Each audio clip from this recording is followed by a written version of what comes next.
கர்த்தருடைய நாமம் மகிமைப்படுவதாக.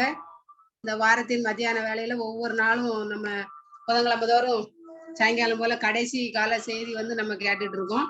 இந்த தினத்துல பாஸ்டர் பிரதர் ஜெய்கர் ஸ்டீவன் அவங்க எடுக்க இருக்கிறாங்க. நம்ம அதற்கு முன்பாக எல்லாரும் தலைகளை தாழ்த்தி நம்ம ஜெபிப்போம். எங்களை அன்பாதிகமா நேசித்து வழிநடத்த அன்பு பரலோக தெய்வமே, அப்பா இந்த நேரத்துக்காக நன்றி செலுத்துகிறேன். அப்பா இயேசுவே உமக்கு சோதரப்பா. எங்க 2-3 நாமத்தினால் தொழுது கொள்கிறார்களோ அவர்கள் மத்தியில் வருவேன் என்று சொன்ன தேவன் எங்க மத்தியில வரும்படியாக, எங்களோடு இடவிடும்படியாக, எங்களோடு பேசும்படியாக உண்மை ஆண்டவரே அழைக்கிற ஏசப்பா. அதற்கு தடையா இருக்கிற பாவங்கள், சாபங்கள், குற்றங்கள், குறைகள், அக்கிரமங்கள் எல்லாத்தையும் மன்னித்து எங்களை பரிசுத்தப்படுத்தும்படியாக கூட செபிக்கிறப்பா. இந்த நாளில் ஆண்டவரே செய்து கொடுக்கிற மகனை மறைத்து அப்பா ஆவியானவர் வெளிப்படும்படியாக கூட செபிக்கிறப்போ, ஒவ்வொரு வாரமும் எங்களுக்கு ஆண்டவரே கடைசி கால சத்தியங்கள் எப்படி இருக்கிறது என்று ஆண்டவர் மிகவும் அருமையாக தெளிவாக எடுத்து கொடுக்கிற மகனை மறைத்து நீங்க பேச முடியாது கூட செபிக்கிறப்பா. இதுல இணைந்த பிள்ளைகளும் இணைந்து கொண்டிருக்கிற பிள்ளைகளையும் எந்தவித நெற்று பிராபலமும் இல்லாதபடி அப்பா நீங்க இணைக்கும்படியாக கூட செபிக்கிறப்பா. சோதரங்கர்த்தாவே, இந்த கூட்டம் ஆரம்பம் முதல் முடிவு பறிந்த வரைக்கப்பா நீங்க நடத்த வேண்டும் என்று எங்களுக்காக மறித்து வைத்திருந்த அருமைநாதர் இயேசுவின் நாமத்தில் வேண்டுகிறேன் நல்ல பிதாவே, ஆமென். கூடி வந்த எல்லாத்துக்கும் மிக்க நன்றி. இந்த நேரத்துல பிரதர் ஜெய்கரை ஆயத்தமா இருக்கிறாங்க. இப்பொழுது அவங்க கையில நான் கொடுக்குறேன். அவங்க நமக்கு ஒவ்வொரு நாளும் ரொம்ப ஆரோக்கியமா ரொம்ப அற்புதமா செய்தியை கொடுத்துட்டு வராங்க. அதனால இன்னைக்கும் அவங்க கையில கொடுக்குறேன். ஆனா நீங்க பேசுங்க. கர்த்தருடைய நாமத்திற்கு மகிமை உண்டாகட்டும். ஆண்டவருடைய பிரதான கிருபைக்காய் நான் தேவனை ஸ்தோத்திரிக்கிறேன். ஆண்டவர் அற்புதமா நம்மை காத்து வழி நடத்தி வருகிறார். நிச்சயமாக ஆண்டவருடைய வருகையின் போது நாம் அவருடைய சன்னிதானத்தில் காணப்படத்தக்க வகையில கர்த்தர் நம்மளை பாதுகாத்து கொள்வார் என்று சொல்லி நான் கிறிஸ்துவுக்குள் விசுவாசிக்கிறேன். 1,44,000 பேரை பற்றி நம்ம படித்து வருகிறோம். உண்மையை சொல்ல வேண்டும் என்று சொன்னால் அவர்களை குறித்த முக்கியமான காரியங்களை நம்ம படித்து விட்டோம். ஆனாலும் நிறைய குழப்பங்கள் சபைக்குள்ளே காணப்படுகிறதுனால அதை தெளிவுபடுத்துறதுக்கு ஏதுவாக தொடர்ந்து நம்ம ஆராய்ந்து வருகிறோம். இன்னும் அநேக உண்மைகளை அதனுள்ளிருந்து அறிந்து கொள்வதற்கு நம்ம பிரயாசப்படுகிறோம். கடந்த வாரத்துல நம்ம படிக்கும் பொழுது 1,44,000 பேரை குறித்து நம்ம அறியும் பொழுது எசேக்கியேல் 9ஆம் அதிகாரத்தை மையமாக வைத்து பரிசுத்த ஸ்தலத்துக்கு அங்கே முத்திரையிடுகிற சம்பவம் தேவனுடைய சபைக்கு என்றும், அதற்கு பிறகு எருசலேம் நகரத்துக்குள் போய் முத்திரையிடுகிற அந்த சம்பவம் உலகத்திற்கு என்று நாம் அறிந்தோம். அதாவது தேவனுடைய சபைக்கு முந்தி நியாய தீர்ப்பு முடிந்து விடுகிறது, அதற்கு பிறகு உலகத்திற்கு நியாய தீர்ப்பு முடிகிறது என்கிற ஒரு உண்மையை நாம் அறிந்தோம். ஒரு குறிப்பை நான் இறுதியாக வாசித்து முடித்தேன். அந்த குறிப்பை நான் மீண்டுமாய் வாசிக்க விரும்புகிறேன். Testimonies to the Ministers and Gospel Workers, பக்கம் 444, 445. இது போன்ற காட்சிகள் வர வேண்டுமானால், ஒரு குற்ற உலகத்தின் மீது இத்தகைய பயங்கரமான தீர்ப்புகள் வர வேண்டுமானால் தேவனுடைய ஜனங்களுக்கு புகலிடம் எங்கே இருக்கும்? கோபம் கடந்து செல்லும் வரை அவர்கள் எப்படி அடைக்கலம் பெறுவார்கள்? இயற்கையின் கூறுகளை யோவான் காண்கிறான். பூமி அதிர்ச்சி, கடும் புயல் மற்றும் அரசியல் சண்டை 4 தேவர்களால் பிடிக்கப்பட்டதாக குறிப்பிடப்படுகிறது. தேவன் அவைகளை விடுவிக்க கட்டளை கொடுக்கும் வரை இந்த காட்சிகள் கட்டுப்பாட்டில் உள்ளன. அதில்தான் தேவனுடைய சபையின் பாதுகாப்பு உள்ளது. நல்ல ஞாபகம் வச்சுக்கோ. நம்ம அந்த பாதுகாப்பு என்னங்கிறத நம்ம அறிந்து முடிக்கிறதுக்கு பிரயாசப்பட போகிறோம். அந்த 4 காற்றை வெளிப்படுத்தல் 7ஆம் அதிகாரத்தில் தூதர்கள் பிடித்து இருக்கிறார்கள் இல்லையா?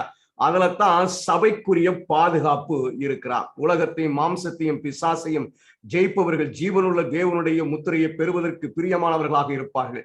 தேவனுடைய ஊழியக்காரர்கள் இந்த முத்திரையிடுதல் எசேக்கியேலுக்கு தரிசனத்தில் காட்டப்பட்ட அதேதான் யோவானும் இந்த மிகவும் திடுக்கிடும் வெளிப்பாட்டிற்கு சாட்சியாக இருந்திருக்கிறான். ஒரு தரிசனம், முத்திரையிடுகிற தரிசனம், அதை தொடர்ந்து வருகிற வெட்டுகிற தரிசனம். இந்த தரிசனம், இந்த சம்பவத்தினுடைய தரிசனம் யாருக்கெல்லாம் கொடுக்கப்பட்டிருக்கு அப்படின்னு சொன்னா, நம்முடைய சபையினுடைய தீர்க்கதரிசியாகிய எலன் அவர்களுக்கும், எசேக்கியேல் தீர்க்கதரிசிக்கும், யோவான் தீர்க்கதரிசிக்கும் அந்த காட்சி கொடுக்கப்பட்டு இருப்பதை திருமதி எலன் வெளிப்படுத்துகிறதை நம்ம பார்க்க முடிகிறது. இதுல நம்ம அறிந்திருக்கிற ஒரு காரியம் என்ன அப்படின்னு சொன்னா, சபைக்கு எதுல பாதுகாப்பு இருக்கா, அந்த 4 தூதர்கள் காட்சிகளை பிடித்து கொண்டிருக்கிறாங்களா, அதுல தான் பாதுகாப்பு இருக்கா. இந்த 7ஆம் அதிகாரம் எதை தொடர்ந்து வருகிறது என்று கேட்டால் 6வது முத்திரையை தொடர்ந்து வருகிறது. ஒருவேளை முத்திரையை போய் படிக்கும் பொழுது தீர்க்கதரிசன ஆவியினுடைய எழுத்துகளோடு இசைவாக நீங்கள் படித்தீர்கள் சொன்னால் ஆச்சரியமான காரியங்களை கண்டுபிடிப்பீர்கள். இப்போ இருக்கிற வியாக்கியானம் அல்ல, இன்னும் தீர்க்கதரிசி சொல்லுகிற அந்த அழகான வியாக்கியானங்களை நீங்கள் அறியும் பொழுது மேன்மையான உண்மைகள் வெளிப்படும். இந்த 6வது முத்திரையில ஒரு கேள்வி கேட்கப்படுகிறது. அந்த முத்திரையை உங்களுக்காக வாசிக்கிறேன். வெளிப்படுத்தல் 6ஆம் அதிகாரம் 15வது வசனத்திலிருந்து நான் வாசிக்கிறேன். பூமியின் ராஜாக்களும் பெரியோர்களும் ஐஸ்வர்யவான்களும் சேனை தலைவர்களும் பலவான்களும் அடிமைகள் யாவரும் சுயாதீனர் யாவரும் பர்வதங்களின் குகைகளிலும் கண்மலைகளிலும் ஒளித்துக் கொண்டு பர்வதங்களையும் கண்மலையும் நோக்கி, நீங்கள் எங்கள் மேல் விழுந்து சிங்காசனத்தின் மேல் வீற்றிருக்கிறவருடைய முகத்திற்கும் ஆட்டுக்குட்டியானவருடைய கோபத்திற்கும் எங்களை மறைத்துக் கொள்ளுங்கள். அவருடைய கோபாக்கினியின் மகா நாள் வந்துவிட்டது, யார் நிலை நிற்கக்கூடும் என்றார்கள். இந்த கேள்விக்கான ஒரு பதில் தான் அந்த 4 காட்சிகளை விடாதபடி தடுக்கிற ஒரு தூதன் வந்து செயல்படுகிறதை நம்ம பார்க்க முடிகிறது. இந்த சம்பவம் என்ன என்பதை நம்ம வெளிப்படுத்தல் 14ஆம் அதிகாரத்துல அறியும் பொழுது, இயேசுவின் வேண்டுதலினாலே அவர்கள் தோன்றுகிறார்கள் என்பதை அறியும் பொழுது இந்த காட்சி பிடிக்கும்படியான கட்டளையை கொடுத்தது கிறிஸ்து என்பதை நம்ம அறிந்து கொண்டோம். அந்த சம்பவம் வெளிப்படுத்தல் 7ஆம் அதிகாரம் 1,40,000 முத்திரிடப்படுகிறதும் காட்சிகள் விடாதபடி பிடிக்கப்படுகிற அந்த உத்தரவுகள் எதற்காக சொல்லப்பட்டிருக்கிறது என்று சொன்னால், 6வது முத்திரையில் ஒரு கேள்வி எழுப்பப்படுகிறது. யார் இந்த கேள்வியை எழுப்புறாங்க அப்படின்னு கொஞ்சம் அதை வாசித்து பார்க்கும் பொழுது, இயேசுவினுடைய வருகையில் உயிரோடு இருக்கிற துன்மார்க்கர்கள் கேள்வி எழுப்புறார்கள். அந்த வருகையின் போது நடக்கக்கூடிய அந்த 7 வாதைகளினுடைய கொடூரத்தை பார்த்து, இயேசுவினுடைய வருகையின் போது பூமி அதிர்கிற அதிர்வை பார்த்து, மலைகள் பெயர்ந்து போகிறதை பார்த்து, கடல் கொந்தளித்து ஒரு பானையை தண்ணி கொதிப்பது போல கொதிப்பதை பார்த்து அவர்கள் கேட்கிற ஒரு கேள்வி, இந்த பயங்கரமான நிலையில யார் நிலை நிற்கக்கூடும்? கேள்விக்கு நேரடியா பதில் என்ன அப்படின்னு கேட்டா, யாரும் நிற்க முடியாதுயா, மாமிசமான எல்லாம் அழிஞ்சு போவோம், ஒருத்தம் கூட இந்த பயங்கரத்தில் நிற்க முடியாது என்கிற ஒரு மனநிலையில கேள்வி எழுப்பப்படுகிறது. யார் எழுப்புறா? உயிரோடு இருக்கிற துன்மார்க்கர்கள். இந்த கேள்விக்கான பதிலாகத்தான் வெளிப்படுத்தல் 7ஆம் அதிகாரம் வருகிறது. 6வது முத்திரையும் கிடையாது 7ஆம் அதிகாரம், 7வது முத்திரையும் கிடையாது. அந்த 6க்கும் 7க்கும் இடையில ஒரு கேள்வி 6வது முத்திரையில் கேட்கப்படுகிறது. அந்த கேள்விக்கான பதிலாகத்தான் அந்த 7ஆம் அதிகாரம் வருகிறது. இப்போ நம்ம 1,46,000 பேர் உயிரோடு மறுரூபமாக்கப்படுகிறது சொல்லி எலன் சொன்னாங்க அப்படின்னு குறிப்புல படிச்சிருப்போம். இந்த தீர்க்க தரிசனத்தை கருத்தா நீங்க பாத்தீங்க அப்படின்னு சொன்னா, உயிரோடு இருக்கிற துன்மார்க்கன் இயேசுவின் வருகையின் நாளில் பூமியில் ஏற்படுகிற பயங்கரத்தை பார்த்து யார் நிலை நிற்கக்கூடும் என்று கேட்டால், அவன் மரித்தவனை பார்த்தா கேட்டிருப்பான். இல்ல, இயேசு வரும்பொழுது ஒருவனும் உயிரோடு இருக்க முடியாது என்கிற மனநிலையை கண்ணோட்டத்தில் அவன் அந்த கேள்வியை கேட்டான். அப்படி என்று சொன்னால் பதில் என்ன இருக்குன்னு சொன்னா, இயேசு வரும்பொழுது உயிரோடு இருக்க போகிறவர்கள், நிலை நிற்க போகிறவர்கள் யார் என்பதுதான் பதில். அப்போ 7ஆம் அதிகாரத்தில் சொல்லப்படுகிற அந்த பதில், இயேசுவின் வருகையின் போது மரித்து உயிர்த்தவர்கள் அல்ல, முதலாம் மரணத்தை பார்க்காதபடி மறுரூபாக்கும்படி அவர்கள் ஜீவனோடு காக்கப்படுகிறவர்கள் என்கிற உண்மை அந்த தரிசனத்துல தெளிவாக வெளிப்படுகிறது. இதைத்தான் தீர்க்க தரிசன ஆவி சொல்றாங்க. 1,44,000 பேர் முதற் பலனாக மறுரூபம் ஆக்கப்படும்படியாக தேர்ந்தெடுக்கப்படுகிறவர்கள் என்று சொல்லுகிறார்கள். அதாவது ஏன் உங்களுக்கு இதை விளக்குகிறேன் என்று சொன்னால், வேதாகமத்தில் இருக்கிற ஒரு உண்மையைத்தான் தீர்க்க தரிசன ஆவியுடைய எழுத்திலை பார்க்க முடிகிறது என்பது உங்களுக்கு சுட்டி காட்டுவதற்காக இதை நான் உங்களுக்கு விளக்கி இருக்கிறேன். இங்க இந்த உங்க கண்களுக்கு காணப்படுகிற இந்த குறிப்பு seventh Adventist Bible commentary volume 780 பக்கம். இது எலஞ்சுவைட் குறிப்பு அல்ல. நான் சொன்ன பாருங்க, இந்த 6ஆம் அதிகாரத்தில் எழுப்பப்பட்ட கேள்விக்காக இடைச்சொற்களாக காணப்படுகிற ஒரு அதிகாரம் தான் வெளிப்படுத்தல் 7ஆம் அதிகாரம். அதை வாசிக்கிறேன். இப்போது முத்திரைகள் உடைக்கப்படுவதில் இடைநிறுத்தம் உள்ளது. ஏனென்றால் ஒரு கேள்விக்கு கண்டிப்பாய் பதிலளிக்க வேண்டும். இதுவரைக்கும் 2வது வருகைக்கு முந்தைய கொடூரமான நிகழ்வுகளின் சித்தரிப்பில் யாராயினும் அவைகளுக்கு பின் பிழைத்திருப்பார்களா என்பதற்கான எந்த குறிப்பும் கொடுக்கப்படவில்லை. எனவே யார் நிலைநிற்கக்கூடும் என்கிற வியத்தகு கேள்விக்கு பதிலை வழங்குவதற்காக அதிகாரம் 7 முத்திரைகளின் வரிசையை உடைக்கிறது. அந்த யார் நிலை நிற்கக்கூடும் என்கிற கேள்வியை கேட்டவுடன் நடக்க வேண்டியது என்ன? 7வது முத்திரை உடைக்கப்படணும். ஆனா அந்த கேள்விக்கு பதில் சொல்லியாக வேண்டும் என்பதற்காக 7ஆம் அதிகாரம் இருக்கிறது. அப்போ நம்ம மனதில் எப்படி அந்த 7ஆம் அதிகாரத்தை கண்ணோக்கணும் அப்படின்னு சொன்னா, யார் நிலை நிற்கக்கூடும் என்கிற கேள்வி கேட்கப்பட்டிருக்கிறது. அந்த கேள்விக்கு ஜீவனோடு இயேசு வரும்பொழுது மறுரூபமாக்கப்படும்படியாய் நிலை நிற்கப் போகிறவர் யார் என்கிற பதிலை என்கிற கேள்விக்கு பதிலை நம்ம என்ன செய்ய வேண்டும்? காண வேண்டும். இப்படி கேள்வி நீங்க வேதாகமத்துல சில இடங்களில நீங்க பார்க்க முடியும். நாகும் 1ஆம் அதிகாரம் 6வது வாக்கியத்தை வாசிக்கும் பொழுது, அவருடைய கோபத்துக்கு முன்பாக நிற்பவன் யார்? அவருடைய உக்கிர கோபத்திலே தரிப்பவன் யார்? அவருடைய எரிச்சல் அக்கினியை போல் இறைக்கப்படுகிறது, அவராலே கண்மலைகள் பேர்க்கப்படும்.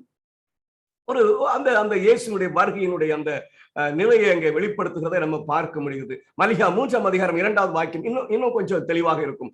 ஆனாலும் அவர் வரும் நாளை சகிப்பவன் யார்? அவர் வெளிப்படுகையில் நிலை நிற்பவன் யார்? அவர் புடமிடுகிறவனுடைய அக்னியை போலவும் வண்ணாருடைய சௌகாரத்தை போலவும் இருப்பார். ஆண்டவர் நியாயம் தீர்க்கும் பொழுது யார் நிலை நிற்கக்கூடும் என்கிற ஒரு கேள்விதான் அங்கே இருக்கிறது. இந்த முத்திரையை நீங்க கருத்தா படிச்சுட்டு வந்தீங்கன்னா, நான் இப்ப சொல்லதான் முடியும், நான் அதை விளக்க முடியாது. ஒருவேளை நீங்க தெரிஞ்சுக்கணும்னு ஆசைப்பட்டா என்னுடைய யூடியூப் சேனல்ல வெளிப்படுத்த விஷயம் இயேசுவின் வெளிப்படுத்தல் என்கிற பிளேலிஸ்ட்ல முத்திரைகளை குறித்து பாடம் நடத்தப்பட்டு வருகிறது. அதுல போய் நீங்க பார்த்தீங்கன்னா இப்ப நான் சொல்ற கருத்து தெளிவாய் விளங்கிக் கொள்ளுவீங்க. முத்திரையை நீங்க கருத்தா படிச்சுட்டு வந்தீங்கன்னா 6வது முத்திரை இயேசுவின் வருகை அல்ல என்று முடிவு செய்கிறது. உங்களுக்கு ஷாக்கா இருக்கும் இல்லைங்களா? இது நிறைய குறிப்புகள்லாம் இருக்கு, நான் வாசித்து கட்டேன், நீங்க ஷாக் ஆயிருவீங்க. இயேசுடைய வருகை இல்ல. ஏன்னா முத்திரையில் அடங்கிய புஸ்தகத்தை குறித்து எலன் சொல்லும் பொழுது அது அடையாள மொழிகள்னால எழுதப்பட்டிருக்கிறது அப்படின்னு சொல்றாங்க. அப்ப இயேசுடைய வருகை இங்க நிஜ வருகை அல்ல, ஒரு அடையாள வருகையா நீங்க பார்க்கும் பொழுது சபைக்கான நியாய தீர்ப்பின் முடிவில இயேசு வரணும்னு சொன்னா நியாய தீர்ப்பு முடிய வேண்டும். அந்த இயேசு வந்ததாக சொல்லப்படுகிற அந்த 6வது முத்திரையினுடைய அடையாள அர்த்தம் என்ன அப்படின்னு கேட்டீங்கன்னா, அது நியாய தீர்ப்பினுடைய முடிவு. நான் சுருக்கமா சொல்லிட்டேன். இதை நீங்க போய் ஒரு 7 வகுப்புகளில பார்க்க வேண்டிய ஒரு உண்மையை நான் சுருக்கமாக சொல்லி இருக்கிறேன். அப்போ இங்க நியாய தீர்ப்பு முடிகிறது. அந்த நியாய தீர்ப்பை நிலை நிற்பவன் என்கிற கேள்விக்கு தான் பதில் வெளிப்படுத்தல் 7ஆம் அதிகாரம். உங்களுக்கு வேற இன்னும் கொஞ்சம் இன்னொரு இன்ஃபர்மேஷன் சொல்றேன், நீங்க போய் படிங்க. 5வது முத்திரையை தொடர்ந்து 6வது முத்திரை வராது. தீர்க்கதரிசி சொல்லுவாங்க, வெளிப்படுத்தல் 18ஆம் அதிகாரத்தின் முதல் 5 வாக்கியங்கள் வருகிறது என்று சொல்லுவாரு. நம்ம அதெல்லாம் படிக்கவே இல்லை, அப்படி விட்டோம். அந்த பழைய இன்டர்பிரேஷன் இருக்கும். அந்த வெளிப்படுத்தல் 18ஆம் அதிகாரத்தை நம்ம படிச்சிருக்கோம் இல்லைங்களா? அது செயல்படும், 2ஆம் தூதனுடைய செயல்படும், 3ஆம் தூதனுடைய செயல்படும், அது 2ஆம் தூதனுடைய செயல்படுகிறது மீண்டும் அறிவிக்கப்படும். அதெல்லாம் அங்க படிச்சீங்க அப்படின்னு சொன்னா, அதை மீண்டும் அறிவிக்கப்படும் பொழுது யார் நிலை நிற்பார்கள்? தேவனுடைய திருச்சபைக்கு நியாய தீர்ப்பு முடியும் பொழுது யார் நிலை நிற்பார்கள்? அல்லது தேவன் நியாய தீர்ப்பு முடிக்க பொழுது இங்க நிலை நிற்பவர்கள் யார் என்கிற கேள்விக்கான பதில் தான் வெளிப்படுத்தல் 7ஆம் அதிகாரம். இந்த கேள்வியை விட்டுட்டு வெளிப்படுத்த 7ஆம் அதிகாரத்தை நீங்க தனியா படிக்கணும்னு ஆசைப்பட்டீங்கன்னா குழம்பி போயிடும். ஏன்னா இந்த 7ஆம் அதிகாரம் யார் நிலை நிற்கக்கூடும் என்கிற கேள்விக்கான பதில். தேவனுடைய வருகையின் போது அவருடைய நியாய தீர்ப்பிலே ஜீவனோடு மறுரூபமாக்கும்படியாய் நிலை நிற்கப் போகிறவர்கள் யார் என்கிற கேள்விக்கு பதிலாக வெளிப்படுத்தல் 7ஆம் அதிகாரத்தை படிச்சா மாத்திரம்தான் அதை சரியா நம்ம விளங்கி கொள்ள முடியும். நமக்கு இன்னைக்கு அதை நம்ம விளங்கிக் கொள்வதற்கு தான் பிரயாசப்பட போகிறோம். அந்த கேள்விக்கு முதல் பதிலாக வெளிப்படுத்தல் 7ஆம் அதிகாரம் 4வது வசனத்துல 1,44,000 பேர் இஸ்ரவேல் இருந்து முத்திரிடப்பட்டிருக்கிறார்கள் என்கிற ஒரு பதில் சொல்லப்படுகிறது.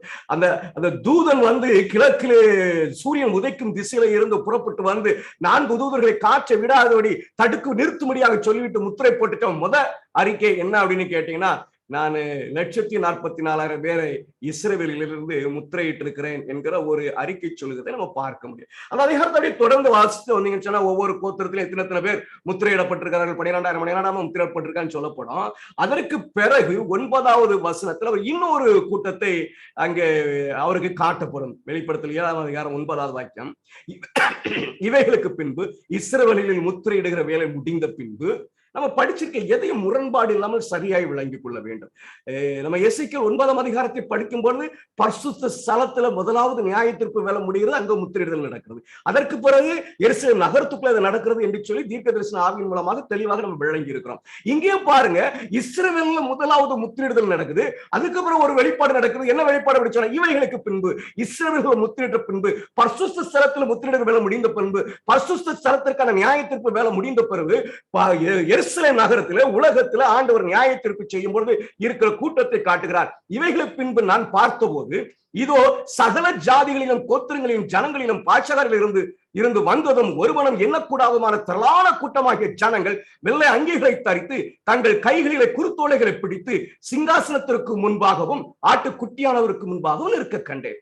இஸ்ரவேலில் இருந்து 1,44,000 முத்திரப்பட்டார்கள் தொகை சொல்லப்பட்டது. சகல ஜாதியிலிருந்து, சகல தேசங்களிலிருந்து, சகல பாஷைக்காரிலிருந்து ஒரு திரளான கூட்டத்தை பார்த்தேன் என்று சொல்லுகிறார். அப்போ அப்படியானால் நம்ம நிச்சயமாக ஒரு ஒரு முடிவுக்கு வர முடியும். யார் நிலை நிற்கக்கூடும் என்கிற ஒரு கேள்விக்கு 2 கூட்டத்தை ஆண்டவர் காட்டியிருக்கிறார். ஒன்னு இஸ்ரவேலர்கள், சிலர் இந்த இஸ்ரவேலர் தான் புறஜாதியாளர்கள் பேசுவாங்க, இஸ்ரவேலர்கள். இன்னொன்னு சகல ஜாதியில் இருந்து வந்தவர்கள். இப்ப ஒரு கேள்வி எழுப்புவோம். 1,44,000 பேர் முத்திரிடப்பட்டிருக்கும் போது ஏன் திரளான கூட்டம் முத்திரிடப்பட்டதாக வேதம் கூறவில்லை? கேள்வி புரியும் நினைங்க. 1,40,000 முத்திரை போட்டதாக காட்டினாரு, திரளான கூட்டத்தை ஆண்டவர் அப்படி காட்டல, முத்திரை போட்டதாக காட்டல, சிங்காசனத்துக்கு முன்பாக இருக்கிறவர்களாக காட்டினாரு. ஏன் இந்த கூட்டம் முத்திரிடப்பட்டிருக்கும் போது ஏன் இந்த கூட்டம் முத்திரிடப்பட்டதாக காட்டப்படவில்லை என்கிற ஒரு கேள்வி, நியாயமான கேள்வி, அது கண்டிப்பா எழுப்பப்பட வேண்டும். இந்த வசனத்தை கொஞ்சம் கருத்தாய் நம்ம வாசிக்கும் பொழுது ஒரு உண்மையை புரிந்துக்கலாம். இவைகளுக்கு பின்பு நான் பார்த்த போது இது சகல ஜாதிகளும் கோத்திரங்களின் ஜனங்களின் பாஷாக்காரர்களும் இருந்து வந்ததும் ஒருவன் எண்ணக்கூடாதுமான திரளான கூட்டமாகிய ஜனங்கள் வெள்ளை அங்கிகளை தரித்து தங்கள் கைகளில குருத்தோலையை பிடித்து சிங்காசனத்திற்கு முன்பாகவும் ஆட்டுக்குட்டியானவருக்கு முன்பாகவும் நிற்க கண்டேன். என்ன இந்த வசனம் சொல்லுகிறது என்று சொன்னால், யோவான் இந்த திரளான கூட்டத்தை பார்க்கும் பொழுது எங்கே நிற்பதாக பார்க்கிறான் என்று சொன்னால், தேவனுடைய சிங்காசனத்துக்கு முன்பாகவும் ஆட்டுக்குட்டியானவருக்கு முன்பாகவும் நிற்பதாக பார்க்கிறான். இதே மாதிரி 1,44,000 பேரை பற்றியும் சிங்காசனத்துக்கு முன்பாக நிற்பதாக சொல்லப்படும். வெளிப்படுத்தல் 14:3 நம்ம படிச்சோம், ஞாபகம் இருக்கும்னு நினைக்கிறேன். சபைக்கு நியாயத்தீர்ப்பு முடிச்சுட்டு இன்னும் 1,44,000 முத்திரிடப்படல. அந்த காட்சியை நம்ம பார்க்கிறோம். இயேசு வேண்டுதல் செய்கிற அந்த காட்சி அங்க இருக்கிறது, தீர்க்கதரிசி அதை வெளிப்படுத்தியிருக்கிறார்கள் என்று சொல்லி நம்ம படிச்சோம். அந்த நிலையில அந்த வசனத்துல 1,44,000 பேரை பற்றி சொல்லும்போது பாருங்க, வெளிப்படுத்த 14:3 அவர்கள் சிங்காசனத்திற்கு முன்பாகவும் 4 ஜீவனங்களுக்கு முன்பாகவும் மூப்பர்களுக்கு முன்பாகவும் புது பாட்டை பாடினார்கள். அந்த பாட்டு பூமியிலிருந்து மீட்டுக் கொள்ளப்பட்ட 1,44,000 பேரே அல்லாமல் வேறொருவரும் கற்றுக்கொள்ள கூடாது இருந்தது என்று தெளிவாக சொல்லுகிறத நம்ம பார்க்க முடியும். இந்த 1,44,000 இங்க சிங்காசனத்துக்கு முன்பாக இருக்கிறாங்க, ஆனா அவர்கள் முத்திரிடப்பட்டு நிற்கவில்லை. அங்கத்தான் ஆண்டவர் வேண்டுதல் செல்றாரு, அதுக்கப்புறம் முத்திரிடுதல் நடக்கிறது. அதாவது பரலோகத்தில் தேவனுடைய சிங்காசனத்துக்கு முன்பாக ஆட்டுக்குட்டிக்கு முன்பாக நிற்கும் பொழுது அவர்களை முத்திரையிடப்பட்டவர்களாய் காட்ட வேண்டிய அவசியம் இல்லை. ஏன்னா இங்க முத்திரையிடுகிற சம்பவம் எதற்கு அப்படின்னு சொன்னா, பரலோகத்துல நாங்க முத்திரையிடப்பட்டவர்கள் என்று சொல்லுவதற்கு அல்ல, அந்த நோக்கத்திற்காக அல்ல. ஒரு காற்று வீசப்பட போகிறது, அதுலதான் சபையினுடைய பாதுகாப்பு இருக்கிறது. அதனால அந்த காற்று விடுகிறதுக்கு முன்பாக ஒரு பாதுகாப்பை ஏற்படுத்த முடியாது இவர்கள் முத்திரிடப்படுகிறார். அப்ப பரலோகத்திலே அவர்கள் நிற்பதாக பார்க்கும் பொழுது முத்திரிடப்பட்டவர்களாய் காட்ட வேண்டிய அவசியம் இல்லை. இங்க யோவானுக்கு 7ஆம் அதிகாரம் 9வது வாக்கியத்துல அந்த திரளானவர்கள் தேவனுடைய சிங்காசனத்திற்கு முன்பாகவும் ஆட்டுக்குட்டியானவருக்கு முன்பாகவும் நிற்பதாக காட்டப்படுகிறதுனால அவர்கள் முத்திரிடப்பட்டவர்களாய் காட்டப்படுகிறார். சொல்றது ஏன் இதெல்லாம் இப்படிலாம் விளக்கம் கொடுக்கணுமா அப்படின்னு நம்ம மனசுல தோணலாம். அதான் தெளிவா இருக்குது. இன்னைக்கு இதெல்லாம் எடுத்து குழப்புறதுனால நம்ம என்ன செய்ய வேண்டியிருக்கு அப்படின்னு சொன்னா அதுக்கு விளக்கங்களை கொடுக்க வேண்டிய அவசியம் இருக்கிறது. எங்க ஏன் திரளான கூட்டம் முத்திரிடப்படலை அப்படின்னு ஒரு கேள்வி எழுப்பாங்க. அவர்களுக்கு இந்த விளக்கங்களை நம்ம என்ன செய்ய கொடுக்கப்பட வேண்டியது.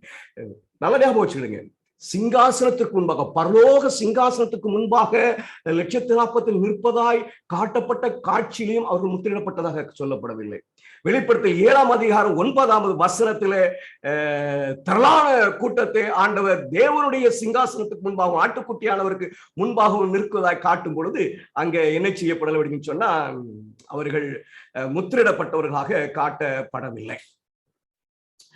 நான் ஒரு குறிப்பை வாசிக்கிறேன். இந்த திரளான கூட்டத்துல அநேக குழப்பங்களை உண்டாக்குவார்கள். இன்னைக்கு எப்படி குழப்பம்லாம் உண்டாக்குறாங்க அப்படின்னு சொன்னா 144,000 பேர் தான் திரளான கூட்டம், இது ஒரு போதனை. அதனால 140,000 இன்னைக்கு அடையாளம் அப்படின்னு போதிப்பாங்க. இப்ப நவீனமா நான் ஒரு போதனையை கேட்டேன்.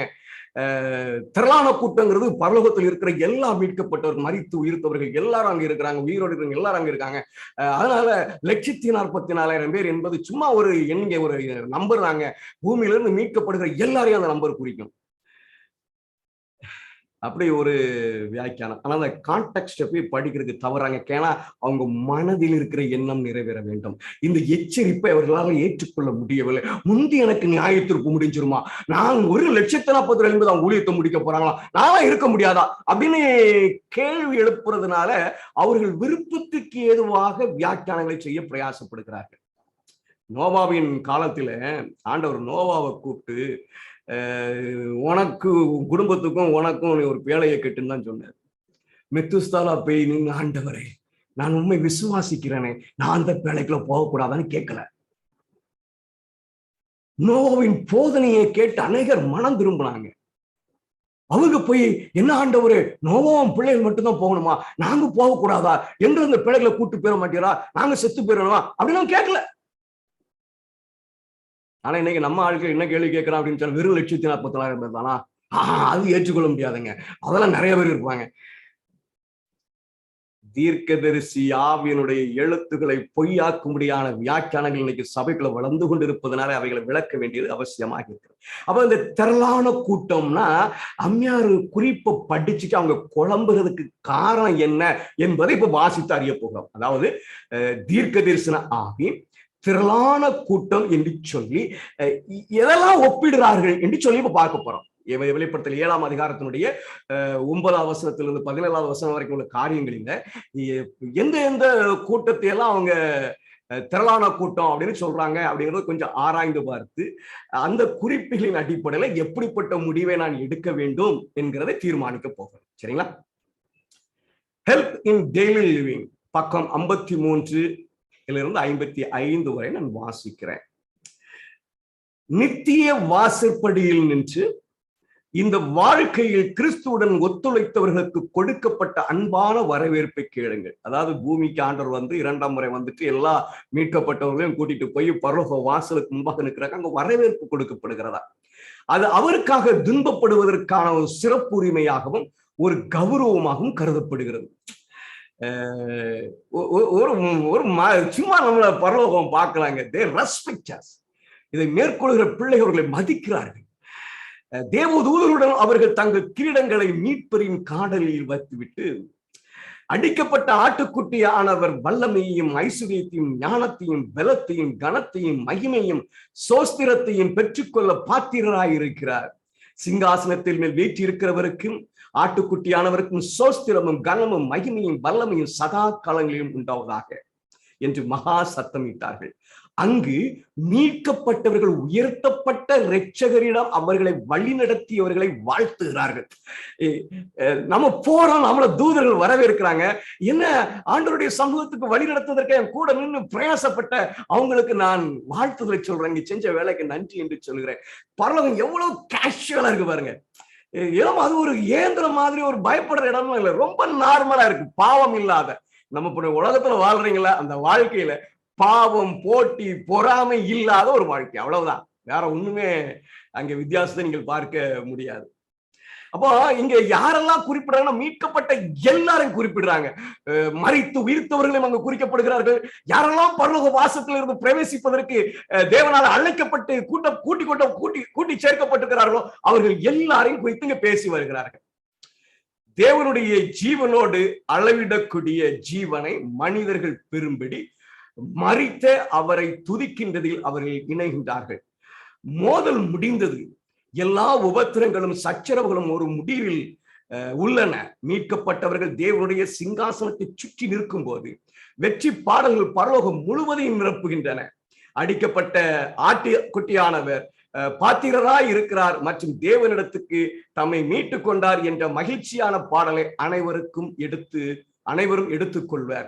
எல்லாரும் அந்த பாட்டை பாடுறாங்க. அதை சொல்லிட்டு அவங்க வெளிப்படுத்தல் 7ஆம் அதிகாரத்தினுடைய திரளான கூட்டம் இருக்குல்ல, அந்த திரளான கூட்டத்தை குறித்தும் அதனுடைய ஆசீர்வாதத்தை குறித்தும் அந்த வசனங்களை குறிப்பிடுகிறார்கள். அப்போ திரளான கூட்டம் அப்படின்னு சொன்ன உடனே நம்ம என்ன விளங்குதான், மீட்கப்படுகிற எல்லாரையும் குறிக்குதுப்பா. அப்போ 1,44,000 எல்லாரையும் குறிக்கிறாங்க அப்படின்னு ஒரு முடிவுக்கு வந்தாச்சு. நான் சொல்ற புரியுதுங்களா? மீட்கப்பட்ட எல்லாருக்கும் இந்த திரளான கூட்டம் அப்படின்னு சொன்னா 1,40,000 அந்த கூட்டத்துக்குள்ள தான் இருக்கிறாங்க. 1,40,000 திரளான கூட்டம் ஒன்று. கேள்வி என்னது? இயேசு வரும்பொழுது உயிரோடு இருக்கிற துன்மார்க்கர்கள் ஒரு கேள்வி எழுப்புறாங்க. யார் நிலை நிற்கக்கூடும்?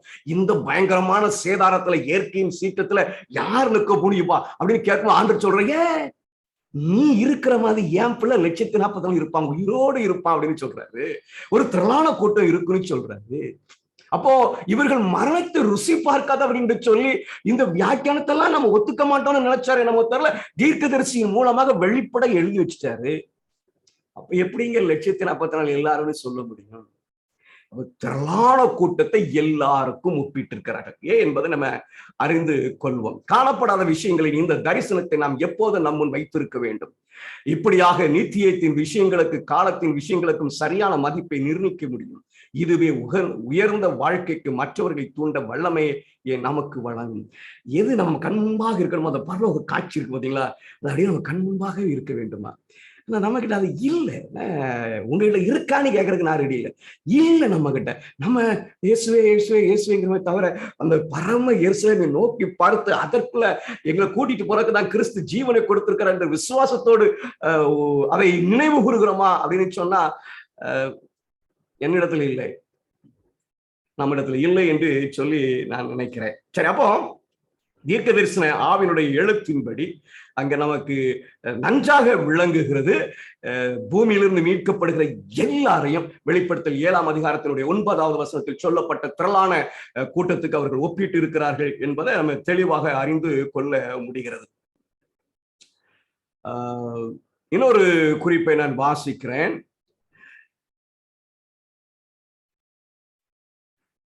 Testimonies for the Church volume 9 பக்கம் 267 268. அந்த வெளிப்படுத்தல் 6ஆம் அதிகாரம் கடைசி முத்திரை, 6வது முத்திரையினுடைய அந்த கடைசி பாகம் இருக்கு பாத்தீங்களா, அந்த காட்சி அப்படியே எழுதுறாங்க. 6ஆம் அதிகாரம் 12 - 17 வரை வாசிட்டு யார் நிலை நிற்கக்கூடும் அப்படிங்கிற ஒரு காட்சி அவங்க வர்ணிக்கிறாங்க. அதுக்கு பிறகு 7ஆம் அதிகாரம் 9வது வசனத்துல போய் 17வது வசனத்தையும் எழுதுறாங்க. எழுதிட்டு அவங்க எழுதுறத பாருங்க. இந்த வசனங்களில் 2 கூட்டத்தார் பார்வைக்கு கொண்டு வரப்படுகின்றன. கிருபை இன்னும் நீடிக்கிறது. சுவிசேஷத்தில் நமக்கு முன்வைக்கப்பட்டுள்ள நம்பிக்கையை பிடிப்பது நமது பாக்கியம். பாவங்கள் கிறுக்கி போடத்தக்கவைகளை மனம் வருந்திய மனம் மனமாற்றம் அடையாது இருப்பான். ரெண்டு கூட்டம் இருக்குங்கிறாங்க. ஒண்ணு கிருபையை பெற்ற கூட்டம், இன்னும் கிருபையை நிராகரித்த கூட்டம். அந்த ரெண்டு கூட்டத்தை விளக்கும் பொழுது 6வது முத்திரையினுடைய காட்சியை வெளிப்படுத்தி துன்மார்க்கருடைய நிலையை வெளிப்படுத்துறாங்க. அதுக்கு பிறகு 7ஆம் அதிகாரத்தினுடைய 9வது வசனத்துல இருந்து வெளிப்படுத்தி பரிசுத்தவான்கள், உயிரோடு இருக்கக்கூடிய பரிசுத்தவான்கள் நிலையை வெளிப்படுத்துறாங்க. இந்த குறிப்பா டக்குனு அப்படி வாசித்த உடனே, அப்போ இங்க 1,40,000 சொல்லலையே, அப்போ எப்படி, அப்போ எல்லாம் ஒண்ணுதானே, ரெண்டு ஒண்ணுதானே அப்படின்னு முடிவுக்கு வரத்தான் தூண்டும். சரிங்களா? நம்ம இன்னும் வாசிக்க போறோம். இப்போ என்ன விளங்குது அப்படின்னு சொன்னா, பரலோகத்துக்குள்ள எல்லாரையும் திரளான கூட்டத்திற்கு ஒப்பிடுறாங்க. இங்க இந்த வசனத்துல இயேசு வரும்பொழுது உயிரோடு இருக்கிற பரிசுத்த வான்களுக்கு அந்த திரளான கூட்டத்தை ஒப்பிடுகிறார்கள். இன்னொரு குறிப்பை நான் வாசிக்கிறேன். கிரேட் கான்ட்ரவர்சி, பக்கம் 665. இப்போது கிறிஸ்து மீண்டும் தனது எதிரிகளின் பார்வைக்கு தோன்றுகிறார். இது எந்த காட்சி அப்படின்னு சொன்னா, 1000 வருஷம் முடிஞ்சு பரிசுத்தவான்கள் எல்லாம் கிறிஸ்துவோடு கூட இறங்கி பூமியில வர, அங்கே இருந்து பரம எருசலேம் இறங்கி வந்து பூமியில அமர, பரிசுத்தவான்கள் எல்லாம் அந்த நகரத்துக்குள்ள பிரவேசிப்பாங்க. அதற்கு பிறகு நடக்கிற சம்பவத்தை எழுதுகிறார்கள். எங்க நடக்குது? புதிய வானம் புதிய பூமியில. இப்போது கிறிஸ்து மீண்டும் தனது எதிரிகளின் பார்வைக்கு தோன்றுகிறார்.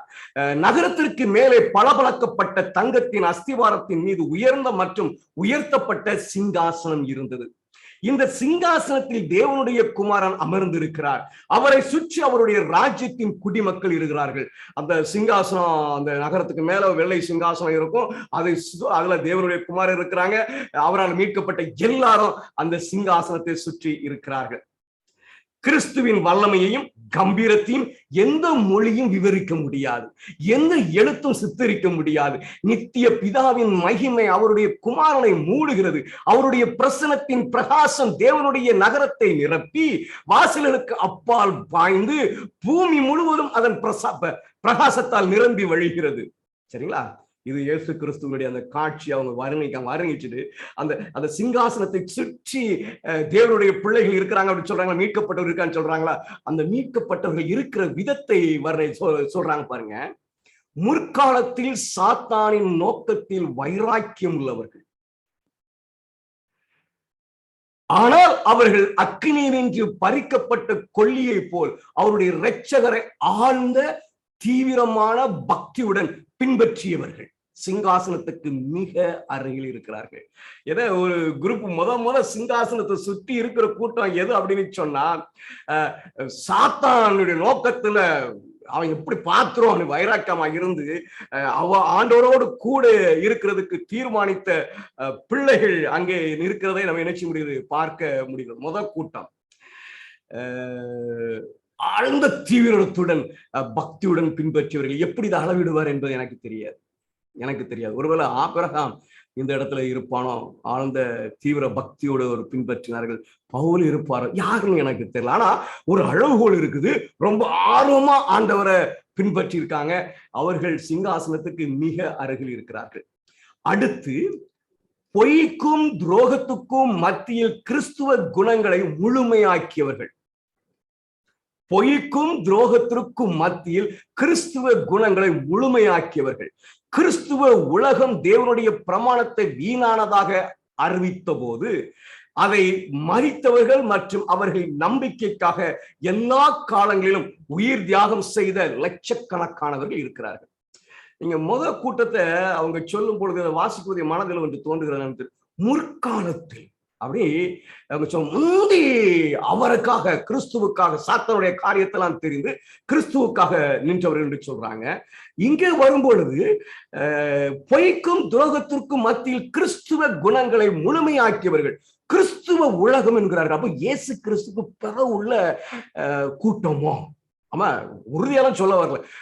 கிறிஸ்துவுக்கு முன்பாக தேவனுக்காக சாட்சி பகிர்ந்தவர்கள், கிறிஸ்து இந்த பூமியில பிறப்பதற்கு முன்பாக, அவர் ஜீவனை கொடுப்பதற்கு முன்பாக அந்த முற்பிதாக்கள் கிறிஸ்துவுக்காக, தேவனுக்காக, மேசியாவுக்காக, பரலோகத்தின் பிதாவுக்காக நின்றவர்கள் முதலாவது வட்டத்திலும், அதற்கு பிறகு கிறிஸ்துவ மார்க்கத்தில பொய்யான அந்த பிரமாணத்திற்கு மத்தியில தேவனுக்காக சாட்சியாக பகிர்ந்தவர்கள் இரண்டாவது வட்டத்திலும் நிற்கிறது போல் தோன்றுகிறது. அப்படித்தான் நிற்கிறார்கள். அடுத்து பொய்க்கும் துரோகத்திற்கும் மத்தியில் கிறிஸ்துவ குணங்களை முழுமையாக்கியவர்கள், கிறிஸ்துவ உலகம் தேவனுடைய பிரமாணத்தை வீணானதாக அறிவித்த போது அதை மதித்தவர்கள் மற்றும் அவர்களின் நம்பிக்கைக்காக எல்லா காலங்களிலும் உயிர்தாகம் செய்த லட்சக்கணக்கானவர்கள் இருக்கிறார்கள்.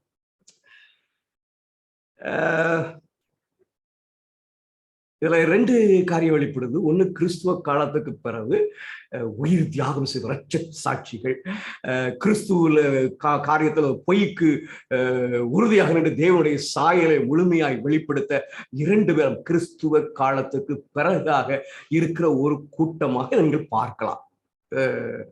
முதல்ல இயேசு கிறிஸ்துவுக்கு முன்பு முற்காலங்களில தேவனுக்காக நின்ற பிள்ளைகளை நீங்கள் பார்க்கலாம். அதுக்கு ஒரு இயேசு கிறிஸ்துவுக்கு பிறகு கிறிஸ்துவ சாயலை, இந்த பொய்க்கு மத்தியில புரட்டுக்கு மத்தியில கிறிஸ்துவ சாயலை நிலைநாட்டியவர்களும் கிறிஸ்துவுக்காக இரத்த சாட்சியாக மரித்த லட்சக்கணக்கான பேர் அங்கே இருக்கிறார்கள். இந்த ஆர்டர்ல நான் பெரிய இதெல்லாம் இல்லை, நான் நினைக்கிறத உங்களுக்கு சொல்லுகிறேன். அதற்கு அப்பால் இன்னொரு கூட்டம் இருக்கு. அதற்கு அப்பால் இவைகளுக்கு பின்பு நான் பார்த்தபோது இதை சகல ஜாதியிலும் கோத்திரங்களின் ஜனங்களிலும் பாஷக்காரர்களிருந்து வந்ததும் ஒருவரும் எண்ணக்கூடாதமான திரளான கூட்டமாகிய ஜனங்கள் வெள்ள அங்கிகளை தரித்து தங்கள் கைகளிலே குருத்தோலையை பிடித்து சிங்காசனத்திற்கு முன்பாகவும் ஆட்டுக்குட்டியானவருக்கு முன்பாகவும் இருக்கிறார். மூணாவது ஒரு கூட்டம் இருக்கு பாத்தீங்களா, அதை வெளிப்படுத்த 7ஆம் அதிகாரம் 9ஆம் வாக்கியத்தில் திரளான கூட்டம் என்கிறார். சரி, ஒருவேளை ஒரு ஆர்டர் அப்படின்னு போட்டோம் அப்படின்னு சொன்னா இயேசு கிறிஸ்துக்கு முன்பாக இருந்தது முதலாவது சிங்காசனத்தின் பக்கத்தில் இருப்பதாகவும், இயேசு கிறிஸ்துக்கு பிறகு இருந்த பரிசுத்தவான்கள் அதற்கு பிறகு இருப்பதாகவும், தேவனுடைய சபை சுத்திகரிக்கப்பட்டு கடைசி ஊழியத்தில் மீட்கப்படுகிறவர்கள் அதற்கு பிறகு உயிரோடு மீட்கப்படுகிற அதற்கு பிறகாக இருக்கிறதாக ஒரு வியாக்கியானம் செய்யணும்னா செய்யலாம். நான் அப்படி வியாக்கியானம் செய்ய வரல, சொல்லுகிறேன். அப்படி வியாக்கியானம் செய்யணும்னா செய்யலாம். ஆனா இதுல ஒரு காரியத்தை மாத்திரம் நீங்க விளங்கிக்கணும். சிங்காசனத்தை ஒட்டி நிற்கிற உரிமையை சிலர் பெற்றிருக்காங்க, அடுத்த வட்டத்தில் இருக்கிற உரிமையை சிலர் பெற்றிருக்கிறாங்க, கடைசி வட்டத்தில் இருக்க உரிமையை திரளான கூட்டம் என்று அவர்கள் வர்ணிக்கிறார். ஒரு பட்சபாதம் இருக்கு பாத்தீங்களா. நான் விரும்பினா சிங்காசனத்துக்கு அதுக்கு ஒரு ஆர்டர் இருக்குது. நமக்கு இங்க பொறாம அவங்க மட்டும் முன்னாடி பாஸ்டர் கூடயே அலைகிறாரு, நம்மளால அப்படி நினைக்கிறோமா? நினைக்கிறேன். பரலோகம் போக முடியாது. சின்ன சின்ன காரியம் தான் பரலோகத்தை இழந்துருவோம். இங்க பாக்குறீங்களா, அவங்க பூரண திருப்தியா இருப்பார்கள், பூரண திருப்தியோடு இருப்பார்கள். இதுல பியூட்டி என்னன்னு பாத்தீங்கன்னா, இந்த சிங்காசனத்தை சுற்றி துன்மார்க்கர்கள் கிளம்பி வருவாங்க. ஒரு பயங்கரமான காட்சி இருக்கு. அதை தெளிவா பார்க்கக்கூடிய பாக்கியம் யார்ட்டுன்னா திரளான கூட்டத்தில். சரி, இப்படி 3 பிரிவா பேசுறாங்களே, பேசிட்டு அவங்க சொல்றதை படிப்போம். சரிங்களா? அவர்கள் போர் முடிந்தது, அவர்கள் வெற்றி வென்றது, அவர்கள் ஓட்டப்பந்தயம் ஓடி எட்டி உள்ளனர். யாரு? 3 கூட்டத்தாரும்.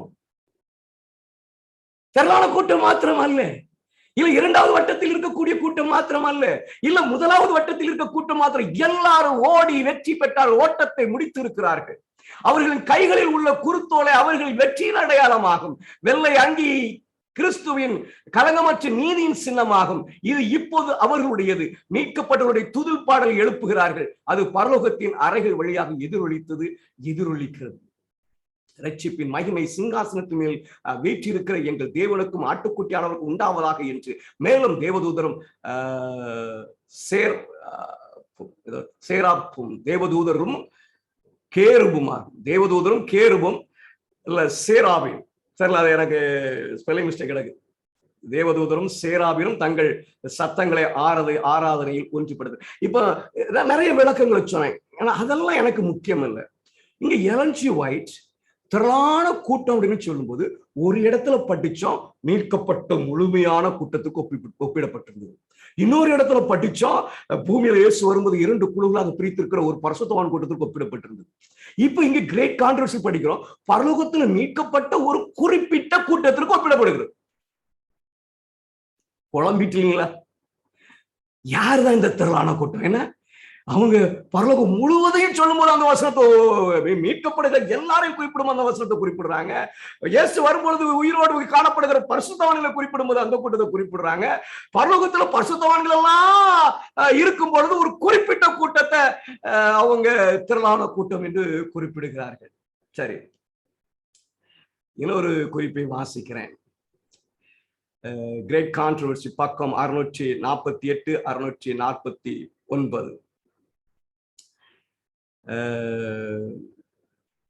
சிங்காசனத்திற்கு முன்னால் பளிங்கு கடல், அந்த கண்ணாடி கடல் அக்னி கலந்தது போன்று இருந்தது. அது தேவனின் மகிமையால் மிகவும் பிரகாசமாக இருந்தது. அதன் மேல் மிருகத்திற்கும் அதன் சொருபத்திற்கும் அதன் முத்திரைக்கும் அதன் நாமத்தின் இலக்கத்திற்கும் உள்ளாகாமல் ஜெயகொண்ட கூட்டம் சேகரிக்கப்பட்டது. சியோன் மலை மேல் ஆட்டுக்குட்டியானவரோடு சுரமண்டங்களை பிடித்துக் கொண்டு அவர்கள் நிற்கிறார்கள். மனிதர்கள் மத்தியில் மீட்கப்பட்ட 1,44,000 பேர். மேலும் சுரமண்டலக்காரர்கள் தங்கள் சுரமண்டங்களை வாசிக்கிற சத்தம் பெருவெள்ள இரைச்சலை போலவும் பலத்த இடிமுழக்கு போலவும் கேட்கப்பட்டது. அல்லாமலும் அவர்கள் சிங்காசனத்திற்கு முன்பாக புதுப்பாட்டை பாடுகிறார்கள். 1,44,000 பேர் எவரும் கற்றுக்கொள்ள முடியாத ஒரு பாடல் இது. மோசே மற்றும் ஆட்டுக்குட்டி அவர் பாட்டு, ஒரு விடுதலையின் பாட்டு. ஒருவரும் அல்ல, ஆனால் 1,44,000 பேர் மட்டும் அந்த பாடலை கற்றுக்கொள்ள முடியும். ஏனென்றால் அது அவர்களின் அனுபவத்தின் பாடல். வேறு எந்த கூட்டமும் எந்த காலத்திலும் பெற்றிராத ஒரு அனுபவம். ஆட்டுக்குட்டியானவர் எங்கே போனாலும் அவரை பின்பற்றுகிற இவர்களே. இவர்கள் பூமியில் இருந்து உயிரோடு இருக்கிறவர்கள் மத்தியிலிருந்து மறுரூபாக்கப்பட்டவர்களாய் தேவனுக்கும் ஆட்டுக்குட்டியானவருக்கும் முதற்பலனாக கணக்கிடப்படுகிறார்கள். இவர்கள் தான் மிகுந்த உபத்திரத்தில் வந்தவர்கள் என்று சொல்லிட்டு வெளிப்படுத்தல் 7ஆம் அதிகாரம் 9ஆம் வசனத்து ஒரு திரளான கூட்டத்தை யோவான் பார்த்தார்களே, சிங்காசனத்துக்கு முன்பாக ஆட்டுக்குட்டியானவருக்கு முன்பாக அவர்களுக்கு சொல்லப்பட்ட வெகுமதிகளை ஆசீர்வாதங்களை குறிப்பிடுறாங்க. வெளிப்படுத்த 7ஆம் அதிகாரம் 14வது வசனத்திலிருந்து 17வது வசனம் வரைக்கும் அவர்கள் குறிப்பிடுகிறதை நம்ம என்ன செய்ய முடியுது, பார்க்க முடிகிறது. அப்படின்னா இங்க 1,44,000 பேரை பற்றி பேசும்போது திரளான கூட்டத்துக்குரிய வெகுமதிகள் ஆசீர்வாதங்களை குறிப்பிட்டிருக்காங்க. அதனால 1,44,000 பேர் என்பதும் திரளான கூட்டம் ஒன்றுதான் அப்படிங்கிற முடிவுக்கு வருகிறாங்க. சரி, 1,44,000 திரளான கூட்டம் ஒன்று அப்படின்னு சொன்னா எவன் சொல்றாங்க, இங்க ஜீவனோடு மீட்கப்படுகிறவர்கள் என்று சொல்லி குறிப்பிட்டு 1,40,000 பேசுறாங்க. அப்போ அதே திரளான கூட்டத்தை பரலோகத்தில் இருக்க எல்லாருக்கும் குறிப்பிட்டிருக்காங்க. அப்ப எல்லாரும் உயிரோடு மீட்கப்பட்டவர்களா அப்படின்னு ஒரு கேள்வி வரும் இல்லையா? எனக்கு அருமையான பிள்ளைகளே, இன்னொரு குறிப்பை நான் வாசிக்கிறேன். 1,40,000 குறித்து யாருக்கெல்லாம் ஒப்பிடுறாங்க அப்படிங்கிறத நான் இப்போ உங்களுக்கு வாசித்து காட்டி வருகிறேன். Testimonies for the search volume 4 பக்கம் 125. மகிழ்ச்சி தருவது செல்வமோ புத்தியோ அல்ல, அது உண்மையான குணமதிப்பு மற்றும் ஒரு கடமை உணர்வு. நீங்கள் ஜெயம் கொள்பவர்களின் வெகுமதியை பெறலாம் மற்றும் கிறிஸ்துவின் சிங்காசனத்திற்கு முன்பாக அவர் தம் பரிசுத்தவான்களை கூட்டி சேர்க்கும் நாளில் அவருடைய துதிப்பாடலை பாடலாம். மீட்கப்படுகிறவருக்கு ஒரு வெகுமதி இருக்குப்பா, அதை நீங்க யாரு வேணாலும் பெறலாம். அவங்க பாடுகிற ஒரு துதிப்பாடல் இருக்குப்பா, அதை நீங்க எல்லாரும் பாடலாம். இந்த வெகுமதியும் இந்த துதி பாடலும் தான் வெளிப்படுத்தல் 7ஆம் அதிகாரத்தினுடைய பிற்பாகத்தில் சொல்லப்பட்டிருக்கிறது. நான் வாசிக்கிறேன். உங்கள் அங்கிகள் ஆட்டுக்குட்டியின் இரத்தத்தினால் சுத்திகரிக்கப்பட வேண்டும் மற்றும் அன்பு உங்களை ஒரு வஸ்திரமாக மூட வேண்டும். இந்த துதிப்பாடலை பாடுறதுக்கு, இந்த வெகுமதியை பெறுகிறதுக்கு ஒரே கண்டிஷன், தேவனுடைய நீதி, கிறிஸ்துவனுடைய நீதியினாலே நாம் உறுதிவிக்கப்பட்டு இருக்க வேண்டும். அவருடைய அன்பு நம்முடைய வாழ்க்கையின் அங்கமாக மாறி இருக்க வேண்டும். மேலும் நீங்கள் கரையற்றவர்களாகவும் பழுதற்றவர்களாகவும் காணப்படுகிறவர்களாக இருப்பீர்கள். யோவான் கூறுகிறார். சொல்லி வெளிப்படுத்த 7ஆம் அதிகாரம் 9வது வசனத்திலிருந்து அவங்க மேற்கோள் காட்டுவதை நீங்கள் பார்க்க முடியும். சரி, இப்போ யாரெல்லாம் இந்த வெகுமதிக்கு தகுதி அப்படின்னு சொன்னா மீட்கப்படுகிற எல்லாரும் தகுதி. அதனாலதான் எந்த கூட்டத்துக்கும் எடுத்து இந்த திரளான கூட்டத்தை ஒப்பிடலாம். ஏன் அப்படின்னு சொன்னா அங்கே சொல்லப்பட்டிருக்கிற ஆசீர்வாதங்களும் வெகுமதிகளும் பூமியிலிருந்து மீட்கப்படுகிற எல்லாருக்கும் சொந்தமானது. அதை 1,40,000 ஒப்பிட்டு பேசலாம், மீட்கப்படுகிற எல்லாருக்கும் ஒப்பிட்டு பேசலாம், ஒரு குறிப்பிட்ட கூட்டத்துக்கு ஒப்பிட்டு பேசலாம். ஏன் அப்படின்னு சொன்னா அங்கு சொல்லப்பட்டிருக்கிற வெகுமதிகளும் ஆசீர்வாதங்களும் பூமியிலிருந்து மீட்கப்படுகிற எல்லாருக்கும் உரியவைகள். புரியுது நான் சொல்றது? இதனால நீங்க தீர்க்கதரிசன ஆவியோட எழுத்துக்களை போய் பார்த்து திரளான கூட்டத்தை பரலோகத்திலிருந்து மீட்கப்பட்ட எல்லாருக்கும் ஒப்பிட்டு இருக்கிறாரு. அதனால 1,44,000 பேர் என்பது ஒரு அடையாளமான எண், மீட்கப்பட்ட எல்லாரையும் குறிக்கும் அப்படிங்கிற முடிவுக்கு வர முடியாது. இயேசுவின் வருகும் போது உயிரோடு இருக்கிற எல்லாருக்கும் அவங்க ஒப்பிட்டு இருக்கிறாங்க. அதனால அப்படின்னு சொல்லி நீங்க ஒரு முடிவு எடுக்க முடியாது. இன்னும் பரலோகத்தில் மீட்கப்பட்ட ஒரு குறிப்பிட்ட கூட்டத்துக்கு மாத்திரம் ஒப்பிட்டு இருக்காங்க. முத்திரிடப்பட்ட 144,000 பேருக்கு அந்த வெகுமதிகள் ஒப்பிடப்பட்டிருக்குது. ஜெயம் கொண்ட எல்லாருக்கும் உரியதாக அது சொல்லப்பட்டிருக்கு. இதுல எதை எடுத்துக்கொண்டு திரளான கூட்டம்னு சொல்ல முடியும்? சொல்ல முடியாது இல்லைங்களா? எதையாவது ஒண்ணு எடுத்துக்கொண்டு நான் சொல்லணும், என் விருப்பத்துக்கு நான் ஒண்ணு எடுத்துக்கலாம், எடுத்துட்டு நான் என்ன செஞ்சிடலாம், சொல்லிடலாம். ஆனா வெளிப்படுத்தல் 6ஆம் அதிகாரத்தில் எழுப்பப்பட்ட கேள்வியின் அடிப்படையில் அதை படிக்கும் பொழுது யாரெல்லாம் நிற்பாங்க அப்படின்னு சொன்னா, இஸ்ரவேலில் இருந்து 144,000 சகல ஜாதியிலும் திரளான கூட்டமும் உயிரோடு இருப்பாங்க. அந்த திரளான கூட்டம் பரலோக சிங்காசனத்திற்கு முன்பாக இயேசு கிறிஸ்துவுக்கு முன்பாக நிற்பதாக காட்டப்படுகிறதுனால அவங்களை குறித்து யோவானுக்கு முத்திரிடப்பட்டவர்களாய் காட்டப்படவில்லை. ஆனா அவருடைய வெகுமதி பரலோகத்தில் மீட்கப்படுகிற எல்லாருக்கும் கொடுக்கிற வெகுமதியாக இருப்பதனால தான் திருமதி எலன் என்ன செய்யறாங்க அப்படின்னு சொன்னா, அந்த திரளான கூட்டத்தை எடுத்து மீட்கப்படுகிற எல்லாருக்கும் ஒப்பிடுறாங்க, உயிரோடு இருக்கிற பரிசுத்தவான்கள் எல்லாருக்கும் ஒப்பிடுறாங்க, 144,000 ஒப்பிடுறாங்க, ஒரு குறிப்பிட்ட கூட்டத்திற்கு மாத்திரம் ஒப்பிடுறாங்க. அதனால இதை அடிப்படையாக வைத்துக்கொண்டு எலன் எந்த குறிப்பையாவது நான் எடுத்து நான் விரும்புகிற ஒரு கூட்டத்துக்கு ஒப்பிட்டு அதுதான் திரளான கூட்டம் என்று போதிக்கலாமா அப்படின்னு கேட்டா இல்ல, கூடாது. திரளான கூட்டத்தை இதுக்கு சொல்லிட்டாங்க, அதனால திரளான கூட்டம் இதுதான் அப்படின்னு நான் முடிவு எடுக்க முடியாது. நான் எங்க போகணும் அப்படின்னு சொன்னா, வெளிப்படுத்தல் 6ஆம் அதிகாரத்துல கட்டே 6வது முத்திரையில துன்மார்க்கர்களால் எழுப்பப்பட்ட யார் நிலையில் இருக்கக்கூடும் என்கிற கேள்வியை மனதில் ஏற்றுக்கொண்டு அதற்குரிய பதிலாக 7ஆம் அதிகாரத்தை பார்க்கும் பொழுது இயேசு வரும்போது யாரெல்லாம் நிலையில் இருப்பாங்க அப்படின்னு சொன்னா, மீட்கப்பட்ட இஸ்ரவேலிலிருந்து மீட்கப்பட்ட 144,000 பேரும் சகல ஜாதியிலிருந்து ஒரு திரளான கூட்டம் இருக்கும் என்கிற உண்மை. அங்க உயிரோடு இருக்கிற துன்மார்க்கன் கேள்வி எழுப்புகிறார். அப்ப இயேசு வரும் பொழுது உயிரோடு இருக்கிற, அதனாலதான் எழுதும்போது சொல்றாங்க, இவர்கள் உயிரோடு இருக்கும்படியாக மீட்கப்பட்டவர்கள் என்று சொல்லி 144,000 பேர் பற்றி எழுதுகிறார்கள்.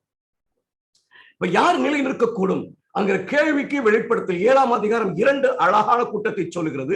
இஸ்ரவேலர்கள் 144,000 பேரையும் திரளான கூட்டமாக சகல ஜாதிகளும் இருந்து வருவார்கள் என்று அங்கே கேள்வி எழுப்பப்படுகிறது. சகல ஜாதிகளும் இருந்து உயிரோடு இருக்கும்படி மீட்கப்படுகிற முத்திரிடப்பட்ட கூட்டம் உண்டா?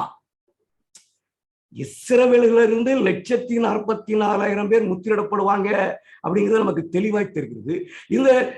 இந்த சகல ஜாதியில இருந்து ஒரு திரளான கூட்டம் வரணும் அப்படின்னு சொல்லி யோவானுடைய தரிசனத்துல நம்ம பார்க்கிறோம். அவங்க முத்திரிடப்படுவார்களா அப்படின்னு ஒரு கேள்வி எழுப்புனீங்கன்னா, ஆமா, அவர்கள் முத்திரிடப்பட்ட கூட்டமாக இருப்பார்கள். அதாவது இஸ்ரவேலிலிருந்து 144,000 பேர் முத்திரிடப்பட்டவர்களாகவும் சகல ஜாதியில இருந்து ஒரு திரளான கூட்டம் முத்திரிடப்பட்டு இருப்பதாகவும் தீர்க்கதரிசனாவினுடைய எழுத்திலே நம்ம பார்க்க முடியுது. Councils to parents, teachers and students, பக்கம் 632.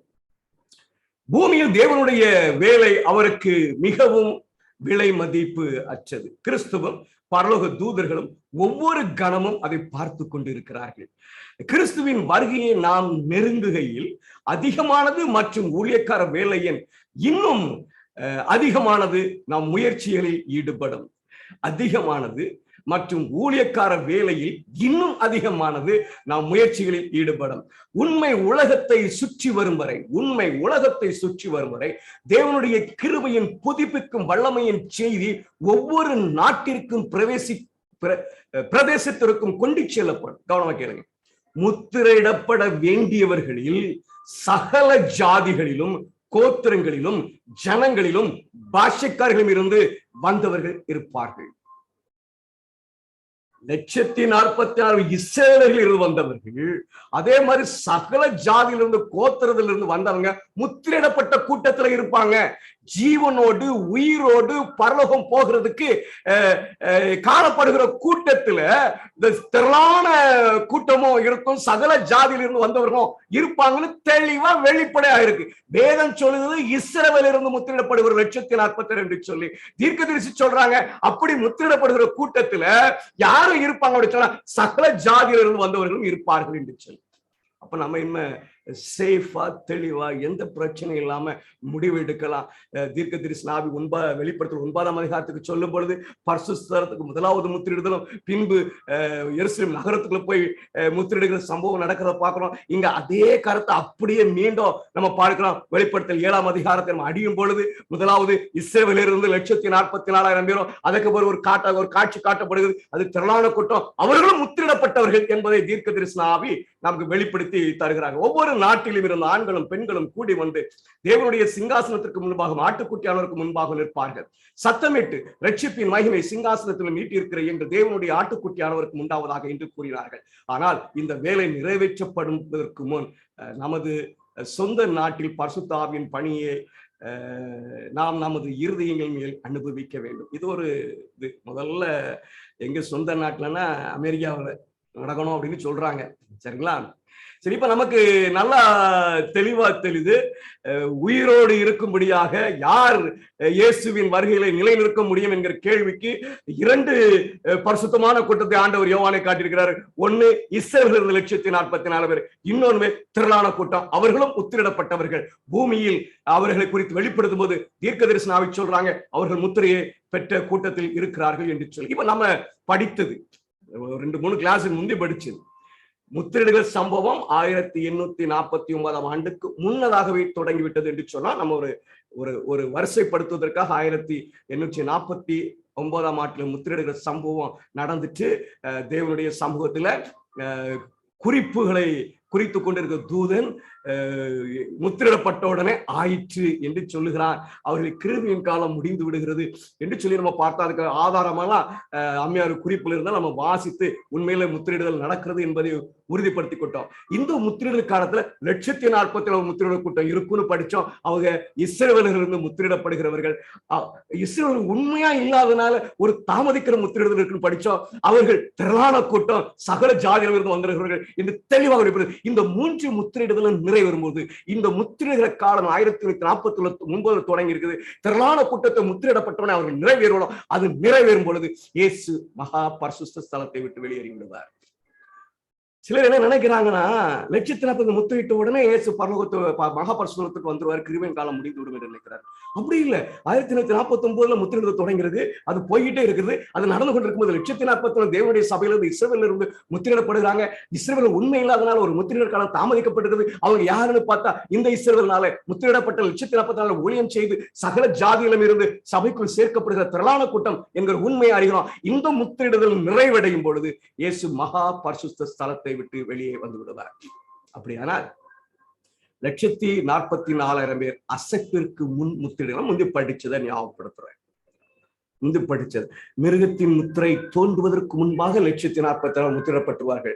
அவர்கள் முத்திரிடப்பட்டு அசைப்புக்கு ஆயத்தமான உடனே அசைப்புக்கு முன்பாக 1,44,000 பேர் முத்திரிடப்படுகிறார்கள். சபை சுத்திகரிக்க அசைக்கின்றது மிருகத்தின் முத்திரை மூலமாக நடக்கும் என்று சொல்லி நம்ம படித்திருக்கிறோம். ஞாயிறு ஆசிரியப்பு சட்டம் உருவாகும் போது சபைக்கு நியாயத்தீர்ப்பு முடிந்திருக்கும். நல்லா புரிஞ்சுக்கிடுங்க. சாத்தான் முத்திரையினுடைய நிகழ்கால சத்தியத்தை ஜனங்களுக்குள்ள போக விடாதபடி எல்லா வழியிலையும் தடுக்கிறான். அதுக்கு ஒண்ணுதான், மிருகத்தின் முத்திரை தோன்றும் போது சபைக்கு நியாயத்தீர்ப்பு முடிந்துவிடும் என்ற உண்மையை சபை அறிந்தால், விசுவாசிகள் அறிந்தால் கிறிஸ்துவை போல மாறுவதற்கு ஆயத்தமாய் விடுவார்கள் என்பதனால் அந்த செய்தி அப்படியே வழங்கி போக வச்சிருக்கான். எவ்வளவு குழப்ப முடியுமோ அவ்வளவு குழப்புகிறார். 1,40,000 தேவனுடைய சபையிலிருந்து முத்திரிடப்படுவார்கள். அவர்கள் முத்திரிடப்பட்ட அசைப்புக்கு ஆயத்தமாவார்கள். நம்ம படிச்சோம் எதன் மூலமாக சபை அசைக்கப்பட்டு சுத்திகரிக்கப்படும் என்று சொல்லி, மிருகத்தின் முத்திரையின் மூலமாக. அப்ப அப்படி என்று சொன்னா தேவனுடைய சபைக்கு எப்ப நியாயத்தீர்ப்பு முடிந்து விடுகிறது என்றால், மிருகத்தின் முத்திரை அமெரிக்காவில் அறிவிக்கப்படும் போது இந்த சபைக்கு நியாயத்தீர்ப்பு முடிந்து விடுகிறது. எனக்கு என்னுடைய பிள்ளைகளே, என் வேலை என்ன? என் வேலை என்ன? ஒண்ணுதான் என் வேலை. ஒரே ஒரு காரியம் தான் எங்க வேலை. நான் ஆயத்தமாயிரணும்.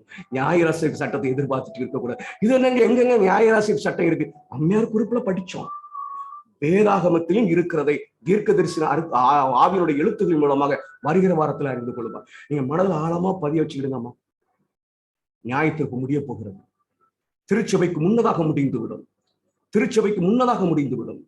மறந்துடாதீங்க, லகுவா விட்டுறாதீங்க, ஏனதானு விட்டுறாதீங்க. கொடுக்கப்பட்டிருக்க காலங்கள் கொஞ்சோண்டு தான். ஒருவேளை இந்த பாடத்தை முழுமையாய் படித்து முடிக்கும் போது ஒரு 25 வகுப்புகள், நம்ம இப்ப எத்தனாவது வகுப்பு வந்திருக்கோம் எனக்கு தெரியல, 14 என்னமோ வந்திருப்போம் நினைக்கிறேன். முழுமையாக படித்து முடிக்கும் பொழுது எவ்வளவு குறுகிய காலம் தான் இருக்கிறது என்பதை அறிந்து கொள்வீர்கள்.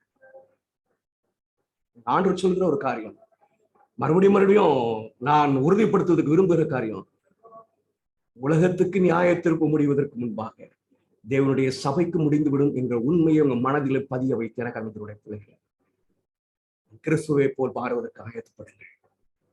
உங்களுடைய முழு பலத்தையும் உபயோகப்படுத்தி 141,000 இருப்பதற்கு ஆயத்தப்படுங்கள். இந்த தீர்க்கதரிசி ஆவி சொல்லுவது காரணம் என்று சொன்னார், அவர்கள் ஆயத்தமாகிவிட்டார் என்று சொன்னார், 140,000 தோண்டி விட்டார்கள் என்று சொன்னார். அதற்கு பிறகு எனக்கு கிருபை இல்லை. கொடுக்கப்பட்ட காலத்தை உபயோகப்படுத்திக் கொள்வோம். கிறிஸ்து வரும்பொழுது அவர் ராஜ்யத்தை சந்தித்துக் கொள்வோம். ஆண்டவருடைய பெரிதான கிருபையினாலே அந்த கடைசி ஊழியத்திலே பங்கு பெறுகிறவர்களா இருப்போம். கர்த்தர் அந்த வாக்கியத்தை நமக்கு தருவாராக. ஆமென். ஆமென். ஆமென். நல்ல ஒரு சத்தியத்தை எடுத்து கொடுத்த தேவதாசனை தேவன் ஆசீர்வதிப்பாராக. இன்னைக்கு முடிவு ஜெபத்தை தேவதாஸ் அவங்க இருக்கிறாங்க. இந்த கேட்ட சத்தியத்தின்படி நம்ம ஒப்பு கொடுத்து வாழ்வோம் அப்படின்னு சொல்லிட்டு அவங்க ஜெபம் பண்ணுவாங்க. ஜெபம் பண்ணி ஆசீர்வாதம் பண்ணுங்க. தேவதாஸ் பாஸ்டர் இருக்கீங்களா?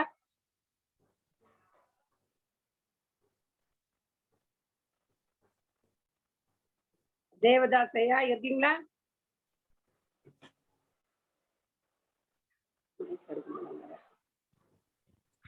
ஐயா நீங்க ஜெபம் பண்ணுங்க. முடிவு ஜெபம். பரிசுத்தம் இறக்கும் கிருபையுள்ள கர்த்தாவே, இந்த இரவு வேளைக்கான செலுத்துகிறோம். மட்டுமாக நீர்கள் பாதுகாத்து வழிநடத்தி வந்தீர்களுக்கான நாளிலும் யார் நிலைநிற்கக்கூடும் தேவனே, இந்த ராஜ்யத்திலே நாங்கள் சேரத்தக்கதாக அந்த 144,000 பேரோ தேவனே, அந்த திரள் கூட்டமோ எது என்பதை உணர்ந்து கொள்ளத்தக்கதாக நீதாமே எங்களுக்கு உம்முடைய மகன் மூலமாக கொடுத்த இந்த சத்தியத்துக்காக நன்றி செலுத்துகிறோம் கர்த்தாவே. நாங்களும் நிலைநிற்கத்தக்கதாக எங்களை உறுதிப்படுத்திக் கொள்ளத்தக்கதாக எங்களிடத்திலே காணப்படும் இந்த தீய குணங்கள் எல்லாம் மாற்றமடைந்து உம்முடைய குணம் எங்களை வெளிப்படுத்தக்கதாக எங்களை மாற்ற நிச்சயத்தாருங்கத்தாவே. ஆண்டவரே, இந்த சத்தியத்தை கேட்கிற நாங்கள் விட்டுவிடாதபடிக்கு அந்த நித்திய ராஜ்யத்துக்கு நாங்கள் சுதந்திரவாளியாக மாற எங்களை தயார்படுத்த ஒவ்வொரு நாளும் இது எங்களை எடுத்து ஏவுவதற்காக நன்றி செலுத்துகிறோம் அப்பா.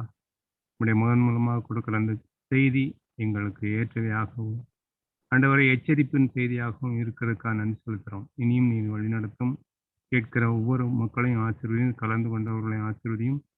வரப்போகிற நாட்களிலும் நாங்கள் சத்தியத்தை இன்னும் அதிகமாக ஆராய்ந்து பார்க்க நீ கிருபை தருவமாய் ரட்சகருமை பெருமாய் இயேசு கிறிஸ்துவின் பரிசுத்த பரம்பராவே. ஆமென். ஆமென். நாத்துமாவே கர்த்தரை ஸ்தோத்திரி, என் முழுவதுமே பரிசுத்த நாமமே ஸ்தோத்திரி. நாத்துமாவே கர்த்தரை ஸ்தோத்திரி, கர்த்தர் செய்த சகலம் மறவாதே. ஆமென்.